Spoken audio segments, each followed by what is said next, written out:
সবকটা মানুষের জীবন বা জীবিকার একটা প্যাটার্ন আছে। আমরা কখন অফিস আছি, আমরা কিভাবে ভাবি, আমরা কিভাবে খাই, কি ধরনের গান শুনি, কি ধরনের জায়গায় যাই।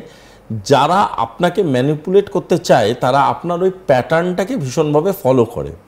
ওই প্যাটার্নটা ফলো করতে করতে করতে করতে তারা এমন একটা স্ট্রাকচার তৈরি করে ফেলে, যেই স্ট্রাকচারটায় আপনার যে উইক পয়েন্টগুলো আছে সেইগুলোতে ঢোকার চেষ্টা করে এবং সেইগুলোকে এক্সপ্লয়েট করে আপনাকে বোঝাবার চেষ্টা করে যে ধরুন আপনার সাংসারিক কোনো প্রবলেম আছে, ও বারবার বোঝাবার চেষ্টা করে যে সে তার বন্ধুত্বের মাধ্যমে আপনার সাংসারিক প্রবলেমটা দূর করে দেবে এবং আপনাকে বিশ্বাস দেখাবার চেষ্টা করে, আপনার বিশ্বাসটা জয় করার চেষ্টা করে। এবং পরবর্তীকালে গিয়ে যেটা বোঝা যায় যে সেই মানুষটা আস্তে আস্তে ডাউন দ্য লেন এমন একটা সার্কিটে চলে যায় যে সেই মানুষটার মনে হয় কোথাও গিয়ে ইমোশনালি সে এই লোকটার প্রতি ডিপেন্ড হয়ে গেল, লোক বা মহিলা যেই হোক তার প্রতি ডিপেন্ডেন্ট হয়ে গেল। এবার এই ডিপেন্ডেন্সিটাই তাদের দরকার। তারা তোমার থেকে অর্থ চাইছে না, তারা তোমার থেকে সঙ্গ চাইছে না, তারা তোমার থেকে তোমার আস্থাটা চাইছে। এই আস্থাটা যখন তারা পেয়ে গেল তখন তারা বিভিন্ন এমন কাজে তোমাকে লিপ্ত করলো, সেই কাজগুলো হয়তো তুমি জানতে হয়তো তুমি অজান্তে করে ফেলছো এবং সেই কাজটা অ্যাকচুয়ালি কিন্তু তোমার রাষ্ট্রকে ক্ষতিগ্রস্ত করে চলছে। এবং সেটাতে আমরা খুব ক্যাজুয়াল, আমি আবারও বলছি, এই জিনিসটা বলতে বলতে ক্লান্তি হয়ে যায়, তাও মানুষ শোনে কিনা আমি জানি না। যেমন ধরো আমি খুব সহজ একটা কথা বলছি, বহু ছোট ছোট লোকেরা এন্টারপ্রেনিয়রশিপ করছে আজকের ডেটে, ছোট ছোট কোম্পানি সবাই খুলছে। ভারতবর্ষে ইন্ডাস্ট্রিয়ালাইজেশনের একটা মারাত্মক ঝড় এসছে, সবাই খুলছে। It's well and good, it's all about growing economy. এই যে কোম্পানিগুলো খুলছে, এই কোম্পানিগুলোর মধ্যে প্রচুর এমপ্লয়মেন্ট ঘটছে। এই এমপ্লয়ীদের যখন নেওয়া হচ্ছে তাদের ব্যাকগ্রাউন্ড ভেরিফিকেশন কত ডিটেলে হচ্ছে is a big question mark. তাদের যে গভর্নমেন্ট ডকুমেন্টগুলো পাওয়া যাচ্ছে সেই ডকুমেন্টগুলো কত ডিটেলে ভ্যালিডেটেড হচ্ছে, it's a very big question mark. Even অনেক বড় বড় সংস্থার হয়ে যে কাজগুলো করে তারা কিন্তু করে কিছু প্রাইভেট অর্গানাইজেশন যারা ভেরিফিকেশন করে। এই ভেরিফিকেশন করায় কাদের দিয়ে? প্রাক্তন পুলিশ কর্তাদের দিয়ে। আমি আবারও বলছি, এখানে একটা গভর্নমেন্ট মনিটরিং সিস্টেম খুব প্রয়োজনীয়। আদারওয়াইজ এখানে কোনো জীবিকার সাথে যুক্ত হওয়াটা কোনো অজানা মানুষের খুব যে বিরাট কঠিন কাজ সেটা নয়, এবং প্রশিক্ষিত মানুষের পক্ষে সেটা খুব সহজ কাজ। দ্বিতীয় জিনিস হচ্ছে, ধরো তোমার গভর্নমেন্ট আইডি প্রুফ আছে, তুমি কোনো হোটেলে গেলে, তুমি কোনো জায়গায় খেতে গেলে, যাই গেলে কোথাও কোনো গভর্নমেন্ট আইডি প্রুফ ফ্ল্যাশ হয়েছে, ধরে নাও তোমার আধার কার্ডের নাম্বারটাকে ইউজ করে মাল্টিপল ডুপ্লিকেশন হতে পারে। সেখানে গিয়ে ছবিটা বদলে দিলে, আজকে তোমার যে নাম সেই নামটা একই থাকলো, তোমার মুখটা বদলে গেল। এবার তুমি যখন তৃতীয় ব্যক্তির কাছে যাচ্ছ, সে কিন্তু তোমাকে ব্যক্তিগতভাবে চেনে না, সে তোমার মুখটাকে চেনে না যে তোমার মুখের সাথে এই নামটা মিলে যাচ্ছে। তার একটা আধার কার্ড জেনারেট হয়ে গেল। এবার এই আধার কার্ডটাকে ইউজ করে সে নানান রকম গভর্নমেন্ট ডকুমেন্ট বার করতে পারে, সে নানান রকম মানে ইন্টারপার্সোনাল বেনিফিট নিতে পারে, সে বহু জায়গায় স্টে করতে পারে। আমি এমনও দেখেছি বহু সিম কার্ড নিতে পারে, বহু জায়গায় পারচেস ক্রয় বিক্রয় করতে পারে। এবার সেটা করার পরে যেই জায়গাটা দাঁড়াবে সেটা কিন্তু ভীষণ ইন্টারেস্টিং।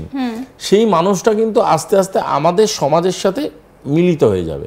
এবার একটা জিনিস বোঝো, একবার একটা মানুষ একটা জবে ঢুকে পড়লে তার কিন্তু রোজ রোজ ভেরিফিকেশন হয় না। একবার একটা ভেরিফিকেশন প্রসেস হয়ে গেল, সে ঢুকে গেল সেই জবে ঢোকার পরে তার আর কোনো রকম কোনো ভেরিফিকেশন হয় না। এবার তুমি ভেবে দেখো যে এই লোকটার যে আর ভেরিফিকেশনটা হলো না, এই লোকটা কি ভয়ঙ্কর ভয়ানক একটা হিউম্যান ইনস্ট্রুমেন্টে কনভার্ট হয়ে গেল। এবার এই লোকটাকে কিন্তু তোমার সমাজও অ্যাবজর্ভ করে ফেলেছে। দেখো ভারতের কালচার এমন একটা অদ্ভুত কালচার, যেখানে কিন্তু অতিথি দেবো ভব, যে আসে তাকে আমরা জড়িয়ে ধরি, যাকে নতুন আলাপ হয় তাকে আমরা বাড়ির লোক করে নিয়ে আসি, এবং আমরা কিন্তু এত কমপ্লিকেটেডভাবে ভাবি না। এই কমপ্লিকেটেডভাবে ভাবি না বলেই এটা সুযোগ নেওয়ার সুবিধাটা অনেকেই করে আর কি, মানে অনেকেই ভাবে এটা সুযোগ নেওয়া যায়, কীভাবে নেওয়া যায়, কেমনভাবে নেওয়া যায়, it's a different ball game. এবং সেটা করে এমন এমন ঘটনা এরা ঘটানো শুরু করে, যেই ঘটনাগুলোতে তোমরা অ্যাকচুয়ালি আস্তে আস্তে আস্তে আস্তে একটা লাটাইয়ে সুতো জড়ানোর মতো করে জড়িয়ে পড়ো। অনেক সময় ইচ্ছাকৃত জড়ায়, অনেক সময় অনিচ্ছাকৃত জড়ায়, কিন্তু এমন একটা পদ্ধতির শিকার হয়ে যায় এই সবকটা মানুষ, তারা সেখান থেকে পালাতে পারে না। এবং সেই সুযোগ নিয়েই আমাদের সমাজের বিভিন্ন স্তরে এমন প্রচুর স্লিপার সেলস, প্রচুর এজেন্সি, প্রচুর এজেন্টস, প্রচুর বিদেশি সরকার, বেসরকার, টেররিস্ট অর্গানাইজেশনস, কর্পোরেট কি বলবো এজেন্সিস, তাদের বহু লোক আমাদের মধ্যে মিশে আছে, যারা কিন্তু এমন এমন রকম কাজ করছে, এমন রকম ডেটা নিয়ে কাজ করছে, ডেটা লিকেজ করছে, ডেটা চুরি করছে, বিভিন্ন রকম কাজ করার প্রণালীর সাথে যুক্ত, যেটা কিন্তু ভয়ঙ্কর। শুধু এই রাজ্যের প্রতি ভয়ঙ্কর না, ওটা রাষ্ট্রের কাছে ভয়ঙ্কর, এবং সেটাই আমাদের বোঝাটা খুব প্রয়োজনীয় আজকের ডেটে। সাম্প্রতিক সময়ে এই পাক স্পাই ব্যাপারটা যখন খবরের শিরোনামে আসে, আপনাদের নিশ্চয়ই মনে আছে জ্যোতি মালহোত্রা, এই নামটা বহুবার সামনে এসেছে, আমরাও প্রচুর নিউজ জ্যোতি মালহোত্রাকে নিয়ে করেছি, আপনাদেরকে দেখিয়েছি। সেক্ষেত্রে দাঁড়িয়ে এই জ্যোতি মালহোত্রা নামটা শুনেই বুঝতে পারছেন যে কোনো রকম কোনো মুসলিম যোগসূত্র কিন্তু নেই। একটা আগে মনে করা হতো যে এই ধরনের ঘটনা যারা ঘটাচ্ছে তাদের সঙ্গে হয়তো মুসলিম সম্প্রদায়ের যোগ রয়েছে, কিন্তু দেখা যাচ্ছে যে হিন্দুরাও গাদ্দারি করছে। আমরা এক জওয়ানের কথা আপনাদেরকে বলেছিলাম, যিনি টাকার বিনিময়ে পাক স্পাই হিসেবে কাজ করছিলেন। তো এই পরিস্থিতিতে দাঁড়িয়ে এই গাদ্দাররা যেভাবে ধীরে ধীরে আমাদের ভেতরে ঢুকে যাচ্ছে, তাতে করে বাংলার যে ডেমোগ্রাফিটা সেটা কোথাও গিয়ে পাল্টে যাচ্ছে না? তো এই প্রশ্নটা এই মুহূর্তে খুব উঠছে।